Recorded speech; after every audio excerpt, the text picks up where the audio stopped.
c'est une histoire autobiographique, hein. Il y a beaucoup de moi dans ce film, voilà, puisque je cumule les deux scories d'être parisien et d'avoir été chasseur. Voilà, C'est rare.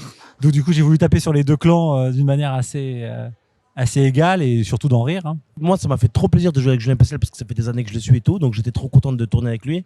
En plus, je kiffe de ouf ce qu'il fait depuis des années. Donc là, en fait, franchement, le scénario, il était très très très drôle dès le départ, donc c'est ce qui m'a donné envie de le faire de suite. Et puis après, quand on m'a annoncé les noms du cast, j'étais super heureux, puis on avait juste à cocher la case. Moi, j'ai d'abord lu le scénario sans savoir forcément qui allait jouer dedans.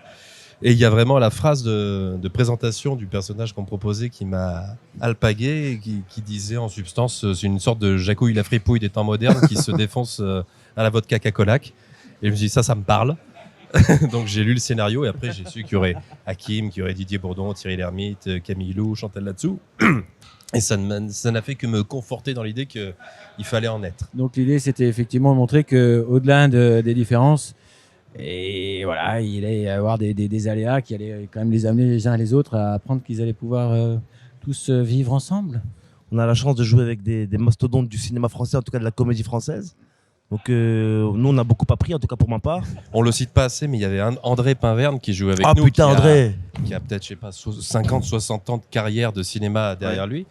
Et on a eu comme ça un espèce de mélange de générations. On vient de milieux différents, de courants différents, beaucoup de comédie quand même, mais c'était toujours un plaisir, voilà, de voir ces cadors jouer face à nous, et qui est cette espèce de transmission de flambeau, et de se dire qu'en jouant avec ces gens-là, on fait un petit peu partie de cette espèce de grande tradition de la comédie française. Mais en tout cas, on savait que le background du film, il y avait cette dynamique autour de la chasse qui était quelque chose sur lequel les gens n'ont pas forcément osé aller sur le terrain de la comédie. En fait, c'est le seul terrain possible. Non, ce qui est super aussi avec les spectateurs, c'est d'échanger avec la résonance que ça a dans leur propre vie, parce que des situations, moi je les ai vécues, il y en a qui ont été imaginées, mais c'est en fait on retrouve dans toutes les régions de France des gens qui ont été dans ces situations-là, qui sont arrivés dans les banquets un peu sur deux et qui ont fini à quatre pattes, des gens qui ont eu des chasseurs dans leur jardin, des gens qui ont eu des animaux sauvages, des gens qui ont été exclus parce qu'ils avaient pris des positions pour ou contre, etc.